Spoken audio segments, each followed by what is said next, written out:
Greetings and salutations, viewers. 'Tis I, Geekers, coming to you with a new Transformers review, and I'm doing this on a Transformer that has never had his own toy.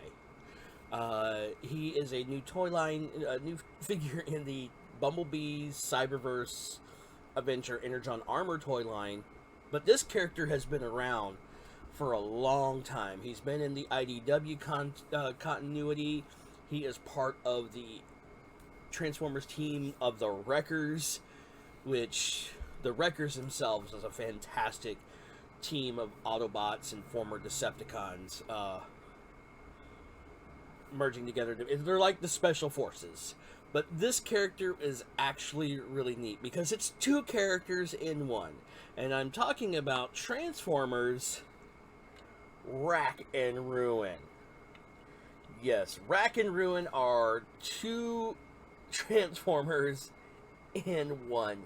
They were damaged, and to save their lives, they were fused together, and they complete each other's sentence. They kind of like share. One will start talking, and then the other one will finish the sentence. But he is a fantastic character in G1 continuity in the IDW. He's really cool. He's funny.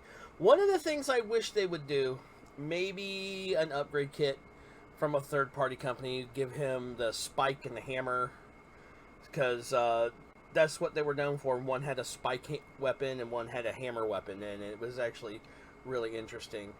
But he is actually his first time being animated and his first time ever getting a figure in the Cyberverse Adventures cartoon line. And this is it. And I will say, looking back at some of the IDW continuity artwork, they got it spot on. They would wear these helmets that would cover their heads, and you wouldn't be able to see their face until you saw in an episode they took it off. One actually had a monocle, as you can see here, and the other one didn't. And what's funny is one of their they had a unique style of combat. They would fight in that, and always Rack would say Ruin's the ugly one, but they would say never fear, the one bot wrecking crew is here. But I will say this is a pretty neat little figure. Articulation, as you can tell, there is no head articulation, because this is a figure geared more towards your younger collectibles, but I actually like Rack and Ruin, so I had to get this figure. Plus, I have the majority of the Wreckers, so I gotta get this guy on my team. He's gotta be a part of the Wrecker team. Arms can rotate in a 360 degree, even though this wheel is here, you'd have to move it out, but this is on a ball joint here, a regular pivot joint here, so you can move that there. Ball joint at the hips, knee bend, a little rotation there at the knee and thigh, and that's pretty much it. Very basic, limited articulation for this toy line, being that for what it is. Accessories, he does have this giant cannon that fits on his back that he can hold. Kind of looks like it kind of looks like if he was to stab you with it, he could blast you and rip out your heart at the same time. So that's actually pretty cool. But this comes in the later in for transformation as well. But this is also from the gimmick of the Energon armor. Now, I was telling you about his heads. Well, if you pull this lever back, push forward a little bit, this Energon armor pops up, and it has these clear helmets, which are a homage to his helmets that he wore in the G1 continuity. If I bring it up closer, you should see. Pretty cool. That's how his helmets used to look in there. And he has this armor plating on here. That's pretty cool. To put it back, you just want to pull him forward. Pull the armor back, because what I really like is once it springs forward, it locks onto his chest pretty good, and push it back.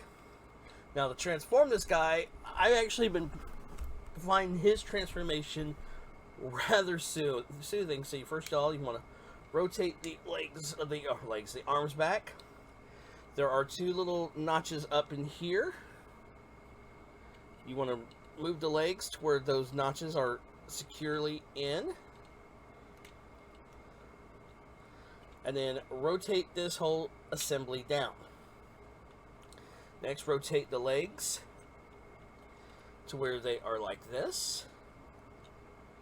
Alright. Go ahead and flip this whole. I lifted the wrong thing. There's a little tab back here. Lift that around. Now there's these little tabs and little slots back here in the legs. That if you have the legs lined up just right, they will tab in. Now the arms, fold all the way down, like so, and then fold up like that. There again, some tabs here, slide in like so, and do the same thing over here. Alright, and the weapon becomes a scoop type thing. And now we have some sort of Cybertronian double-barrel plow tank. Maybe it looks more like a mine clearer, but it's actually really neat. The gimmick does not work in this mode, but I will say this rolls really cool. It's actually really neat. But one thing that's bothering me is this whole empty space here. Now, I know why it's here, because this whole flip-over thing of the gimmick. But I was wondering, maybe something can become put here later on, because it looks like there's little slots here that something can be tabbed in.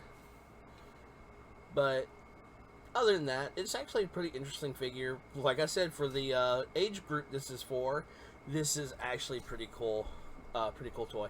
I would have been happy to get this as a kid, especially when you have that Energon gimmick. But, like I said, Rack and Ruin is a really interesting character. I recommend looking him up. I'm actually going to link the wiki page below so you can find out more about this character. Because he's like one of those little hidden gems of a character. And now that we have a figure and a toy of him, I'm really looking forward to having him in my collection. Even though this toy, like I said, this toy line is geared towards your younger viewers, or the younger kids. As an adult collector, I find this toy actually really interesting as a character in IDW. So, I'm Geekers. This has been the review of Transformers, Cyberverse, Energon Armor, Rack and Ruin. I shall catch you all next time. Later.